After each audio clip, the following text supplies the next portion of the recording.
छत्तीसगढ़ शासन ने राज्य के भीतर रजिस्ट्री प्रक्रिया को और भी सरल बनाने के लिए नई गाइडलाइन जारी की है, जिसमें जमीन की कीमत 5 से 9 गुना तक बढ़ गई है। साथ ही पूर्ववर्ती सरकार के चले आ रहे स्टाम्प ड्यूटी में भी कोई कमी नहीं की गई है, जिससे रियल एस्टेट कंपनियां, फर्म्स, प्रॉपर्टी के छोटे बड़े कार्य करने वाले कारोबारियों की लॉबी परेशान होते हुए सरकार के इस नई गाइडलाइन को इलॉजिकल बताया है। जमीन के रेट में अप्रत्याशित रूप से वृद्धि होने के कारण स्टाम्प ड्यूटी में भी अप्रत्याशित रूप से वृद्धि हुई है। आइए जानने का प्रयास करते हैं कि सरकार की यह नई गाइडलाइन हमारे और आपके जीवन पे क्या असर करता है। जो अभी शासन ने गाइडलाइन रेट्स के लेके जारी की है, अभी पूरे गाइडलाइन तो हमारे ज़िले में पहुँचे नहीं है, लेकिन नए दर पे पंजीयन और नए दर पे शुल्क लगने शुरू हो गए हैं। अब जहाँ तक बात है तो ये टेबल पे बना हुआ है, इनको बाजार भाव के आधार पे रेटों को तय करना था। और आज कांग्रेस की सरकार में जो 30% रेट कम हुआ था उसको भी ऐड ऑन किया और साथ में 10% से लेकर के 200% तक इन्होंने रेट्स को बढ़ा भी दिया है। अब आप देखिए, 6वीं अनुसूची के जिले में आदिवासी लोगों की क्रय शक्ति के बाहर हो गई प्रॉपर्टी, तो ये एक प्रायोजित प्लान है और इसमें सरकार एक खुलेआम कह रही है कि अब जब लैंड एक्विजिशन होगा तो उन्हें भूमि अधिग्रहण का पैसा ज़्यादा मिलेगा। तो ये तो बहुत साफ दिख रहा है कि आप उद्योगपति सकेंगे इस चीज़ को, और बहुत क्लियर दिख रहा है कि जो हमारे ग्रामीण थे, जो हमारे किसान हैं, केवल बेचने की बात नहीं कर रहा हूँ, जो क्रय करने वाले लोग हैं उनकी क्रय शक्ति घटेगी। अगर आप नजूल ज़मीन पे जाएंगे, अगर आप टाउन एंड कंट्री प्लानिंग से अप्रूव्ड प्रॉपर्टी पे जाएंगे तो उस पर बहुत कम प्रभाव पड़ रहा है।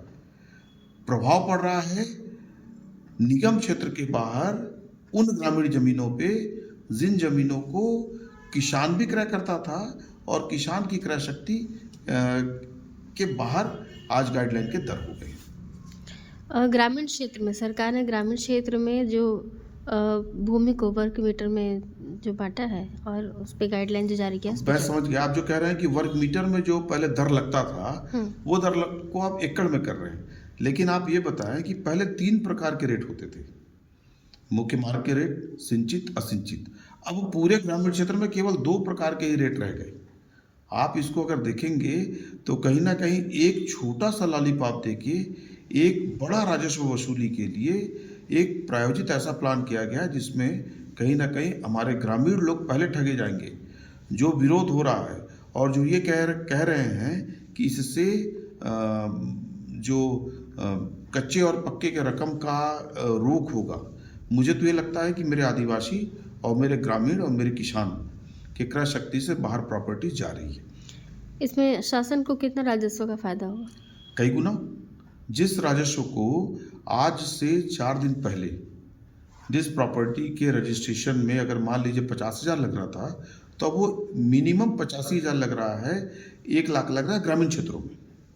शहरी क्षेत्रों में प्रॉपर्टी में मुश्किल से 15 से लेकर के 30% तक की वृद्धि, लेकिन ग्रामीण क्षेत्रों में 40 से लेकर के 125-150% तक राजस्व की वृद्धि हो रही है।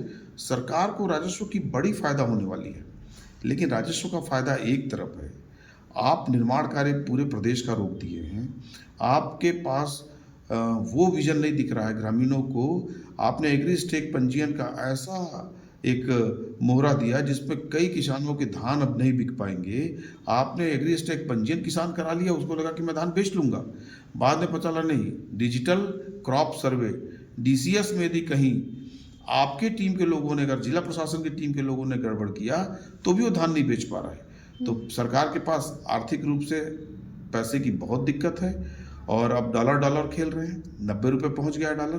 तो कहीं ना कहीं मुद्रास्फीति और मुद्रा संकुचन का दौर आने वाला है। इन सब चीज़ों को देखते हुए केवल राजस्व वसूली के लिए किया हुआ एक प्रोपेगेंडा है। पूर्व में जो जमीन के जो रेट है और उसके आधार पर बाजार मूल्य के हिसाब से जो स्टाम्प पेपर लगता था, वास्तव में जन कल्याणकारी योजना के अंतर्गत ये स्कीम पूर्ववर्ती सरकार द्वारा चलाई गई थी।